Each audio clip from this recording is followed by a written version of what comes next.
Today on Running to Him. The scriptures are a true representation of what happened in Jesus' life. So let's live like he did and change the world. Today we will read Luke chapters 1 and 2 and concentrate on chapter 1 verses 1 through 4. Luke 1, 1 through 4 says, "Inasmuch as many have undertaken to compile an account of things accomplished among us, just as they were handed down to us by those from the beginning were eyewitnesses and servants of the word, it seems fitting for me, as well, having investigated everything carefully from the beginning, to write it out for you in a consecutive order, most excellent Theophilus, so that you may know the exact truth about the things you have been taught." Well, today we're going to explore why we should believe the scriptures are true and why we should not compromise on the positions that are clearly taught in the scriptures. While these positions may be unpopular to the masses, they need to be held by Christians so that those who are non-believers will be able to tell the difference between us and the rest of the world. If we're doing things correctly, many will come to Christ because of who we are, not just because of what we say. According to a study by the Barna Group, only 6% of people who say they are Christians believe the Bible is accurate and reliable. Yet 69% of the population in the United States claims to be Christian. That should be alarming to those who hold a Christian worldview.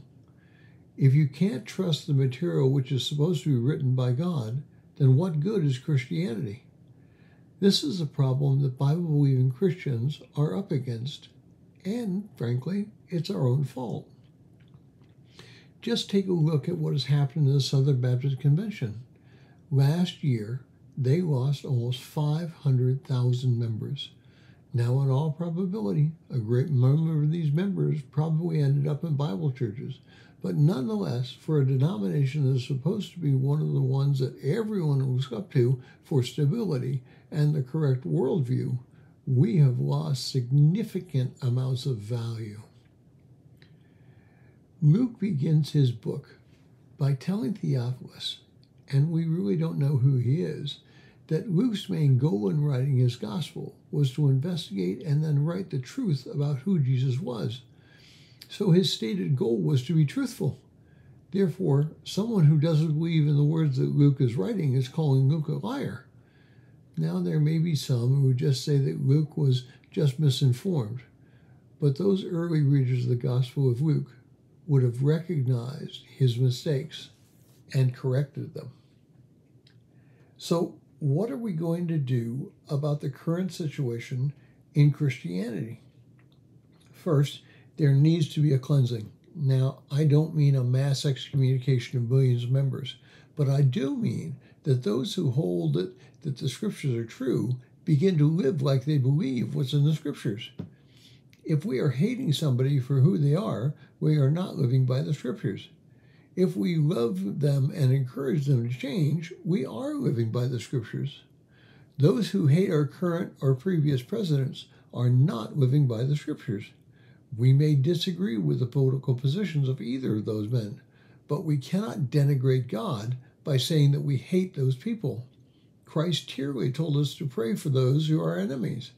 In Matthew 5, 43-45, it says, "You have heard it was said, you shall love your neighbor and hate your enemy. But I say to you, love your enemies and pray for those who persecute you, so that you may be sons of your Father who is in heaven. For he causes the sun to rise on the evil and the good, and send rain on the righteous and the unrighteous." So let's change our minds.